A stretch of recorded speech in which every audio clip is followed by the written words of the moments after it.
Hello everyone, আজকের এই video ক্লিপটা আমার জন্য যে কতটা স্পেশাল সেটা আমি তোমাদেরকে বলে বোঝাতে পারবো না। আমার 9 মাসের প্রেগনেন্সির জার্নিতে আমার ছোট্ট নিয়াঞ্জনা কীভাবে একটু একটু করে আমার মধ্যে বেড়ে উঠেছে সেটারই ছোট্ট ছোট্ট ভিডিও ক্লিপ ক্যামেরাবন্দি করে তোমাদের সাথে শেয়ার করা। কিছুদিন পর হয়তো এইসব মুহূর্তগুলো কিছুই মনে থাকবে না, কিন্তু কখনো যদি মনে পড়ে এই ভিডিওটা দেখে আমি আবার সেই অনুভূতিগুলো অনুভব করতে পারবো। সত্যিই সময় কতটাই না পরিবর্তনশীল। 2 বছর আগে আমি ছিলাম কারোর মেয়ে, 2 বছর পর হয়ে গেলাম কারোর বাড়ির বউ, আর এখন নাকি আমি একজন মা।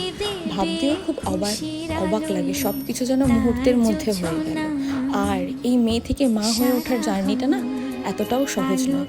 এখানে পরিবারের সহযোগিতা খুব করে প্রয়োজন, আর সব থেকে যার সহযোগিতা প্রয়োজন সেটা হলো হাজব্যান্ড ছাড়া এই জার্নিটা কমপ্লিট করা খুবই দুষ্কর।